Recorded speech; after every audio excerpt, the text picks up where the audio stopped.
Welcome to the Great Detectives of Old Time Radio. From Boise, Idaho, this is your host, Adam Graham. If you have a comment, email it to me. box13@greatdetectives.net. Be sure to cast your vote for the show on Podcast Alley, podcastalley.greatdetectives.net, and become one of our friends on Facebook, facebook.com/Radio Detectives. Well, before we get started, I want to let you know about Netflix. I've told you before, Netflix brings a world of entertainment to you. And that can literally be true. I was just reading a news article talking about how many Americans are discovering some great British television shows through the power of Netflix and its instant watch library. With more than 20,000 titles and nearly 100,000 DVD titles, there are films to fit everybody's interest. You can begin your free trial by going to netflix.greatdetectives.net.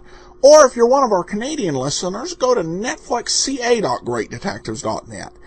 Now it's time for today's episode of Sherlock Holmes, The Remarkable Affair of the Pointless Robbery.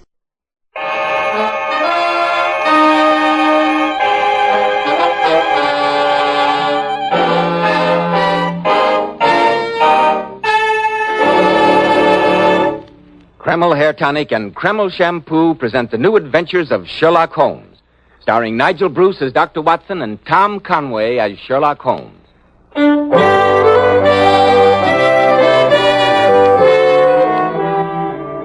And now for that pleasant moment when we pay our weekly visit to Sherlock Holmes' celebrated friend, the eminent Dr. John H. Watson. Good evening, Mr. Bell. Come in and sit down. I thought you might have forgotten your date, Dr. Watson, when I saw that your door was closed. Not at all, my dear fellow. Rather the opposite. I'm afraid I neglected to keep an eye on the time. I was so deeply engrossed in searching through my files. With satisfactory results, I trust? Well, I hope you will find them so.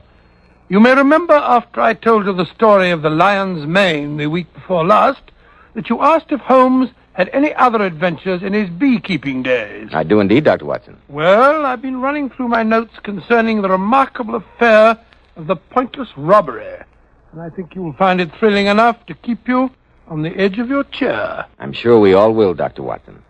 But first, men, I'm sure you'll be interested to hear why Kreml Hair Tonic is preferred among America's most prosperous and successful men. Kreml keeps hair handsomely groomed from morning until night, just the way you combed it in the morning. Kreml contains a special combination of hair grooming ingredients which is found in no other hair tonic. This wonderful, natural-looking hairdressing has just enough light oil to keep hair perfectly groomed with an attractive, healthy-looking luster. Yet Kreml never leaves the hair looking or feeling greasy or sticky. Kreml always looks and feels so clean on both hair and scalp. Be sure to try it, men. Kreml, Kreml Hair Tonic. Now, Dr. Watson, what's the story of the pointless robbery? Well, it all began, Mr. Bell, on a delightful summer morning in August 1913. I was spending the first day of a week's holiday visiting Holmes at the small farm on the South Downs to which he'd retired and where he was devoting himself to nothing more serious than the raising of bees. I must say, Holmes, that the quality of breakfast here convinces me that I've discovered the real reason for your devotion to rustic life. A very sound deduction, Watson. And there's much to be said for the peaceful atmosphere of the countryside after the noisy hubbub of London. A peace which I fear may be only too transient, Watson. I suggest that you omit reading the morning paper during your stay. All that talk of war in Europe, you mean? Nonsense, Holmes. In this year of our Lord, 1913... no civilized nation would dream of resorting to the outmoded fallacies of armed force. I trust you're right, Watson. I trust you're right. But, I say, Holmes, you've got a visitor. Somebody's coming up the path. It's Mr. Kenmore, the rector of our local church. Another donation is indicated, no doubt. It would take the national budget to keep the church's ancient organ in good repair. Be a good fellow, Watson, and open the door while I refill the teapot. That you are, Holmes. Good morning, Mr. Holmes. Good morning, Mr. Kenmore. This is my good friend, Dr. Watson. How do you do, Doctor? A cup of tea? No, thank you. No tea. And I must apologize for this unwarranted intrusion at such an early hour. Some pressing matter in connection with the church? No, Mr. Holmes. The cause of my visit is a most mysterious and disturbing occurrence which took place at my residence last night. Oh, really? Suppose you give me the facts. No doubt it will seem a minor matter to you, but I feel considerable agitation over it. Briefly, at some time last night, the rectory was broken into by thieves who ransacked the entire house, with the exception of the rooms in which my daughter Alice and I were sleeping. Gracious me. And what was stolen? Nothing. Nothing whatever. Was the thief frightened off? No, Mr. Holmes. We knew nothing of it until Alice came downstairs this morning to prepare my breakfast. She found the house in a state of the utmost confusion, obvious signs of forcible entry, and not a single thing missing. Odd.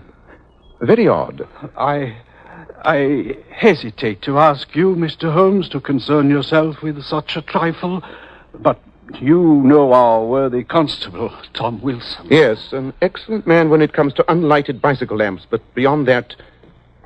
come, Watson, let's accompany Mr. Kenmore to the rectory and see what we can discover.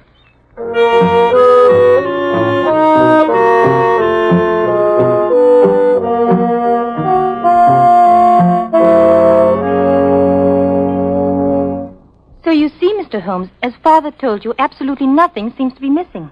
Not that the possessions of a country rector are of such great value. Nevertheless, that silver service on the sideboard would undoubtedly attract any thief's eye. A family inheritance, Mr. Holmes. One of my few valuables. I see that you've got quite a large library, Mr. Kenmore. Any books of great value there? Not at all, Dr. Watson. Sound suggestion, though, Watson. Oh, This French window, which gives onto the garden, seems to be where the thief made his entry. Quite. A circle of glass cut out of one of the panes, then a gloved hand reaching in to turn the key. A gloved hand, Mr. Holmes? Undoubtedly, my dear. The blurred impressions are quite characteristic. And now that you've seen everything, Mr. Holmes, what do you make of it? It presents a most interesting problem, Mr. Kenmore. The disorder of the rooms would indicate a search for some definite object, even though you assure me that you know of nothing of value in your possession. We must wait for developments. I think you and your daughter should most certainly be on your guard against the thief's return. You really think there is... Mr. Kenmore, my friend is apt to see criminals behind every bush, the natural result of a lifelong career. Perhaps, Watson, perhaps. Well, we must be getting along. I wonder, Mr. Holmes, if you and Dr. Watson would do me a great favor before you go. Of course, if it's in our power. Well... What is it? Would you think me too bold if I asked you to let me take a snapshot of you both? Oh, really, Alice? I gave Alice a camera for her birthday last week, Mr. Holmes, and ever since then she's been making life miserable for everyone. I'm sure you could find two handsomer subjects, my dear. But Watson and I will be glad to have you immortalize our features. Yes, of course, naturally. Oh, thank you, Mr. Holmes. I brought my camera down from my room, hoping you'd say yes. Well, I'm very sorry. I was just wearing this old Norfolk jacket. If you stand here, right beside the front door. Well, just a moment. The wind's blowing my hair about a bit. There we are. All right. Just look this way. Fine. Thank you so much. I hope you'll spare me a print or two if they turn out, my dear. I'll be very glad to. As a matter of fact, that was the last picture in the roll. Now I can take it down to the village and have Mr. Dilworthy, the chemist, develop it for me. I say, we're passing by the chemist's shop. Can't I drop it off for you? Thank you very much, Mr. Watson. That's very kind. Here it is. And thank you again, Mr. Holmes, for your kindness in troubling yourself with my problem. Not at all. And remember, Mr. Kenmore, be on your guard against a return visit.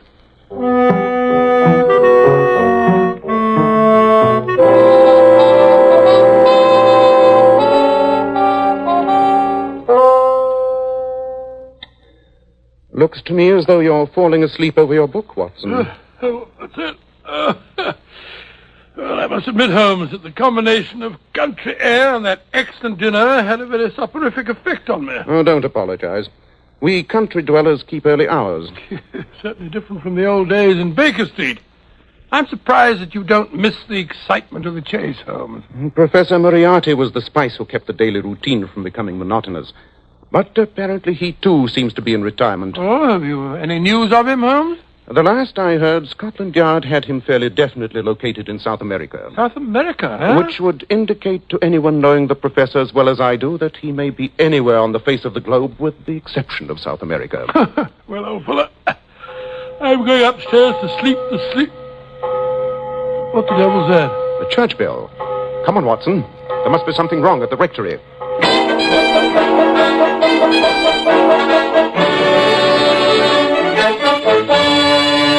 And I thought the quickest way of raising the alarm, Mr. Holmes, was to sound the church bell. Very wise. Tell me, Mr. Kenmore, what was the first thing you heard? A sharp cry from my daughter awakened me, followed by a thud. I rushed into her room and found her. Well, she'll be all right, don't you worry, Mr. Kenmore. I've had to take several stitches, but she'll have a slight concussion for the next few days. But there's no cause for alarm. Oh, thank heaven, Doctor. When I rushed in and saw her lying on the floor... Her assailant had fled by the time you entered? The open window showed only too clearly the miscreant's path. Well, you keep her in bed for a few days, give her a light diet, and she'll be right as rain. Oh, that face. The window. Well, she's semi-conscious, poor girl, to be quite expected after such a blow. No, don't touch me. Please. There on the shelf. No. The sleeping draught that I gave her will take effect soon. I blame myself, Mr. Holmes, for not having paid more attention to your warning. But That's of no importance now, Mr. Kenmore. What's that? Someone at the door. Pardon me. Wilson, high time you got here. You received my message? Oh, take your message as has brought me here, Mr. Kenmore. Worthy Constable Watson. There's been worse things happening in the village. What is it, Wilson? Oh, good evening, Mr. Holmes. Oh, there's fair devil's work afoot tonight. Oh, come, my man, what's up? Well, it's Mr. Dilworthy, the chemist. Well, what about him? In his rooms where he lives, back of his shop. Dead. Lying there on the floor with his head crushed in something savage. Dilworthy? How horrible. Some prowling thief. No. Oh, no, sir. With the cash box sitting there in plain sight, with £4 and some odd shillings plain to see and not a penny touched. Dilworthy, wait a moment. The ransacking of this house, the attack on Miss Alice, and now this. There's only one common denominator which applies to all three. I don't understand, Mr. Holmes. That film from Alice's camera, Watson. After we left here this morning and went to the village, you left it at Dilworthy's? Of course, it's got a... Oh, as a matter of fact, Holmes, I'm afraid I forgot all about it. Here's the roll in my pocket. I must apologize to Miss Alice. Not a bit of it, Watson. What do you mean, not a bit of it, Watson? I'm convinced that roll of film holds the solution of the mysterious events of the past 24 hours.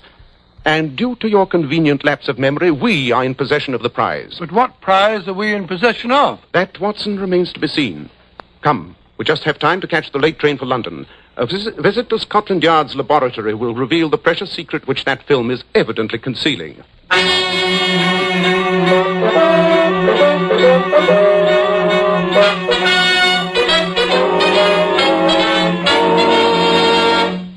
In just a moment, we'll find out what that precious secret is. Men, when you buy a hair tonic, why not buy one that does lots more than just keep hair looking handsome? Why not get your money's worth and buy Kreml hair tonic? No other hair tonic keeps the hair more neatly groomed and attractive looking. In addition, Kreml is simply great to lubricate a dry scalp. At the same time, it removes itchy, loose dandruff and leaves the scalp feeling so clean, refreshed, and alive. No wonder Kreml is preferred among America's most successful men. Buy a bottle of Kreml at any drug counter. Ask for an application at your barber shop. Use this highly specialized hair tonic daily for better groomed hair, a more hygienic scalp. Kreml. Kreml hair tonic.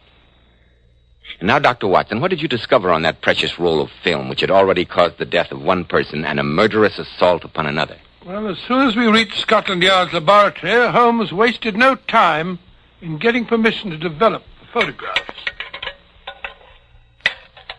Just hand me that second tray, will you, Watson? The one this side of the red lamp. There you are. There. That does it. Look, Watson. The images are starting to appear. Oh, I'll take your word for it. That red lamp gives about as much light as a glowworm. Sorry, but that's all we can use until we finish the development. Look, Watson. They're coming much more strongly now. Yes, I see. That seems to be a picture of the rector. Doesn't look to me as though that were worth committing murder for. There are 12 pictures on the roll, Watson. This next one seems to be a somewhat out-of-focus picture of the directory. Oh, that third one, sharper. Evidently a croquet match. I'm quite sure that we haven't gone tearing off on a wild goose chase, Holmes. Impossible, Watson. All the evidence indicates that this film must have been the objective. Ah, now that looks more interesting. Two girls on the beach in bathing suits. I say, Holmes. What? That girl on the left's got a fine figure, eh? Undoubtedly. But the composition is not improved by those other people in the middle background. I think that... Watson, hand me that lens. The large magnifier there. I thought you were displaying a cavalier lack of interest in such a shapely young lady. Well, I trust it's repaying your intense study. Look, Watson. Look here. Examine it closely through the lens. Well, a daring bathing suit, I must say. Has no sleeves. Not the girl, you idiot. What? The girl? The two men in the background. Take a good look at that one on the right. Oh, there's certainly something familiar about him. Holmes, it can't be. But it is, Watson. Beyond any shadow of doubt.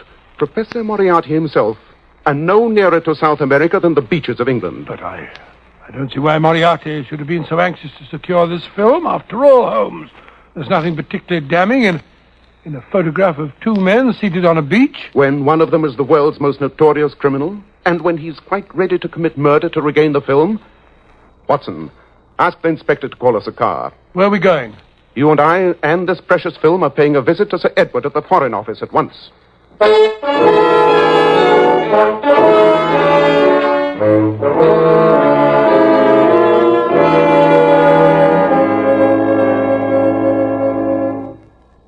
Your deduction was absolutely sound, Holmes. You recognize Moriarty's companion, then, Sir Edward? Beyond any question. He goes by many names, but our files would indicate that the real one is von Schäling, probably the cleverest among the senior members of the Imperial German Secret Service. Good heavens, a spy. Yes, precisely, Dr. Watson. I should imagine, Sir Edward, that his dealings with Moriarty must be of great importance, since they required him to come to England in person. I'm quite sure of it. But the peaceful surroundings of the South Downs and the quiet beaches, what would a spy be doing there? With Portsmouth, England's greatest naval base only a few miles away, and the present situation in Europe, Professor Moriarty does not concern himself with trifles. Under the circumstances, I have no hesitation in telling you two gentlemen that the first trials of our new battle cruisers have been taking place off Portsmouth these last few days. Great Scott. Yes, Doctor. In what we thought was the utmost secrecy. There's still a ray of hope, Sir Edward.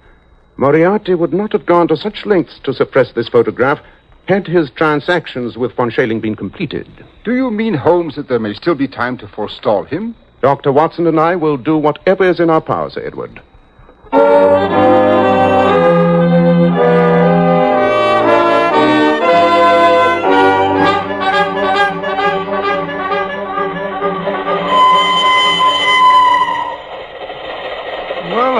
Judging from the sudden change in your expression after your silence this past hour, you've evidently had an inspiration. We must bait a trap, Watson. And that film must be our bait. Professor Moriarty must be in a fury at his bungling subordinates, who've twice failed to recover it. If I know the professor, he'll make the next attempt himself. Well, you can't take an advertisement in the newspaper, Holmes, to lure Moriarty into a trap. If Alice and her father will cooperate, I have a method that is better than any advertisement. Oh? Well, what's that? Evidently, Watson, you're not acquainted with the post office and the postmistress of the average village, to which Falworth is no exception. She fills the function of a town crier with the utmost efficiency. She will be our advertisement.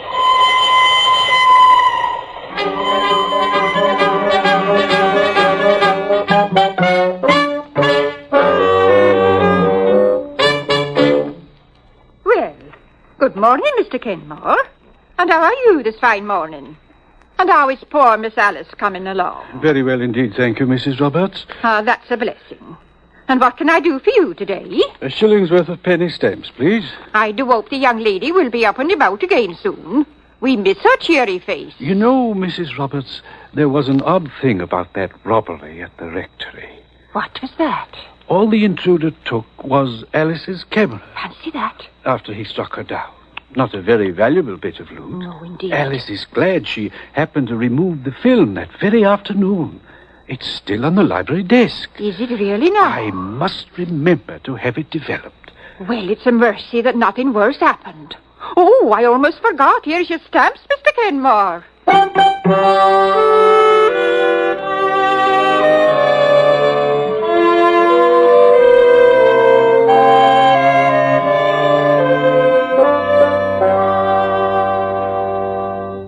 And I think I can assure you, Mr. Holmes, knowing our worthy postmistress as I do, that the misinformation I gave her has by now been widely disseminated. Excellent, Mr. Kenmore.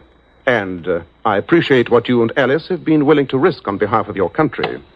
At least the falsehood I told was in a worthy cause. I only wish Dr. Watson would let me get out of bed and come downstairs into the library with you when you take up your vigil tonight.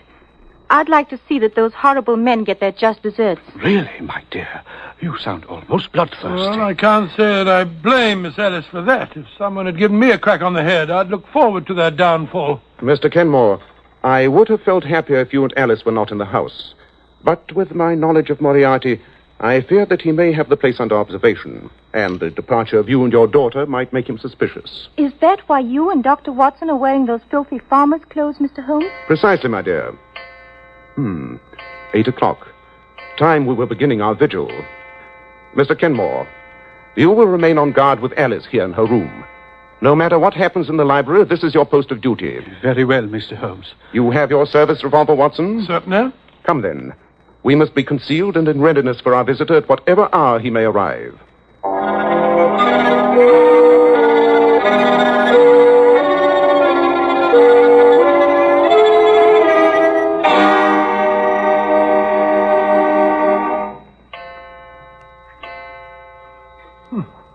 Only 2 o'clock. I'm so cramped from standing behind these curtains that I thought it must be the morning. What price the peaceful countryside now, Watson? Well, I must say that... Quiet. What is it? A faint sound on the gravel path. It might be a nocturnal animal or... No. There it is again. Footsteps. Is your gun ready, Watson? Ready, Holmes. He'll probably come through the French windows. It's the most inviting entrance. On your guard. Cutting up a pane of glass.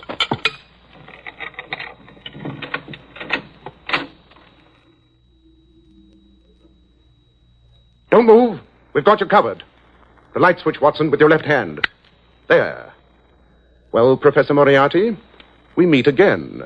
If it isn't Mr. Sherlock Holmes and Dr. Watson. Keep that gun on him, Watson, while I see if he's carrying a weapon. And render myself liable to a long prison sentence. My dear Holmes, your retirement to pastoral pursuits must have impaired your reasoning powers. It's all right, Watson. He's unarmed. You can lower your hands now, Professor. But I'd strongly advise against making any sudden move. I wish he would, the dirty traitor. I'm inclined to agree with your sentiments, Watson. Moriarty, for once I intend to take the law into my own hands. I can forgive a criminal, or a forger, or a thief, or even a murderer. But a traitor is something else. I don't understand what you're driving at. Certain backward Balkan countries, Moriarty, have an extremely convenient system of disposing of unwanted prisoners. They are invariably shot while attempting to escape. You wouldn't dare.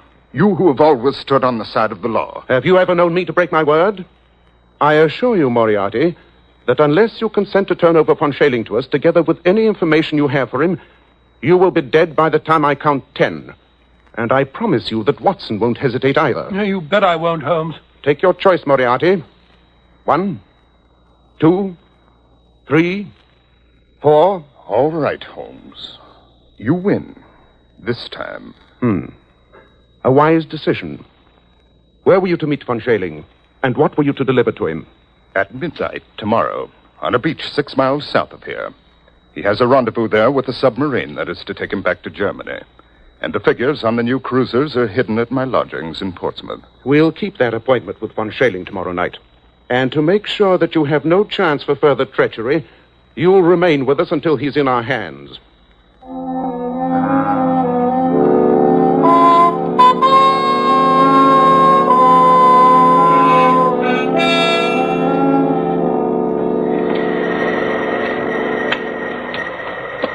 This is the spot, Professor Moriarty? 500 yards south of the abandoned dock, yes.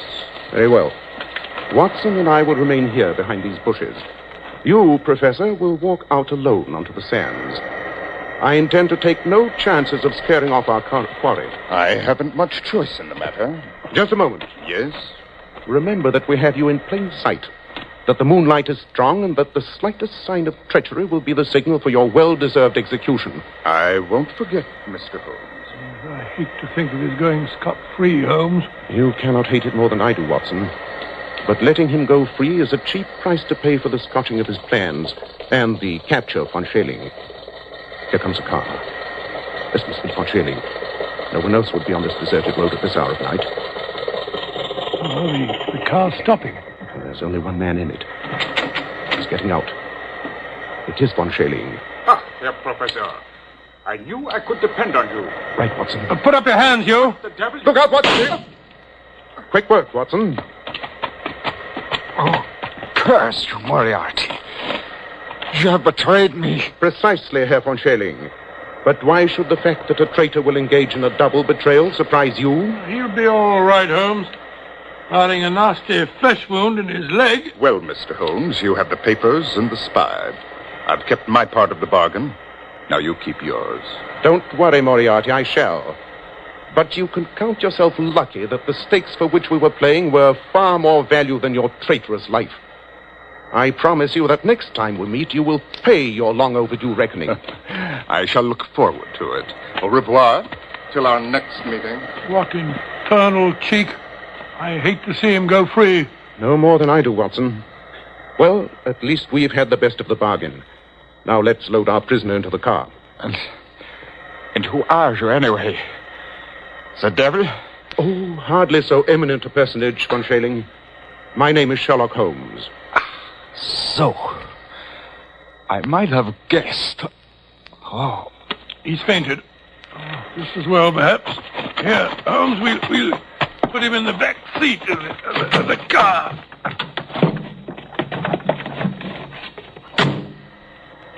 Well, you've got the spy, and that finishes that. I wonder. There's an east wind coming, Watson. East wind? Oh, I don't think so, Holmes. It's particularly warm. Good old Watson. You're the one fixed point in a changing age. There's an east wind coming all the same. Such a wind as never blew on England yet. It will be cold and bitter, and a good many of us may wither before its blast. But it's God's own wind nonetheless, and a cleaner, better, stronger land will lie in the sunshine when the storm has cleared. Start the car up, Watson. It's time we were on our way.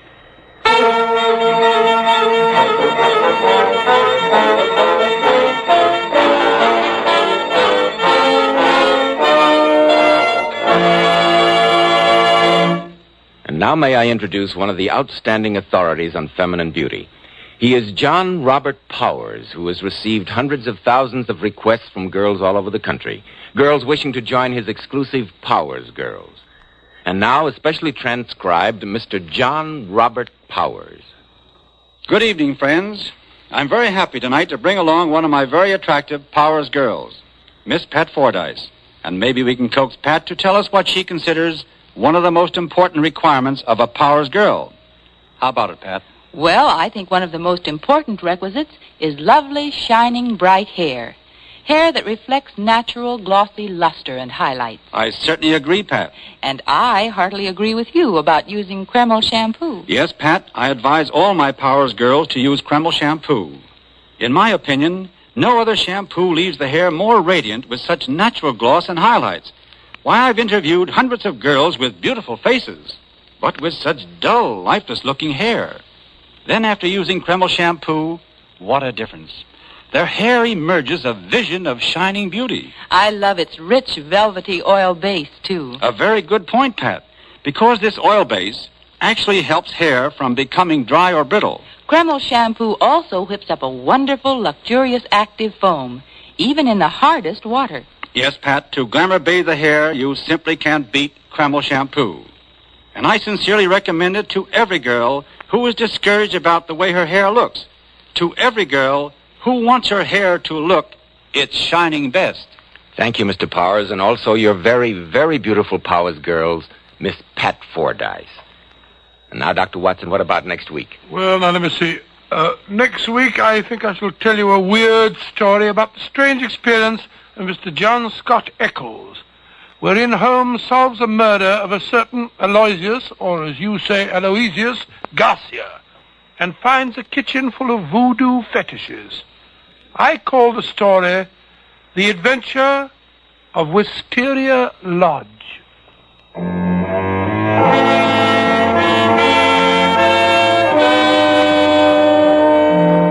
Tonight's Sherlock Holmes adventure was suggested by an incident in Sir Arthur Conan Doyle's story, His Last Bow. Nigel Bruce appeared by permission of California Pictures. Tom Conway through the courtesy of Eagle Lion Pictures. The Sherlock Holmes series is produced by Tom McKnight, with original music composed and conducted by Alex Steinert. This is Joseph Bell speaking for Kreml Hair Tonic and Kreml Shampoo, and inviting you to listen next week at this same time, when Dr. Watson will tell us about the adventure of Wisteria Lodge.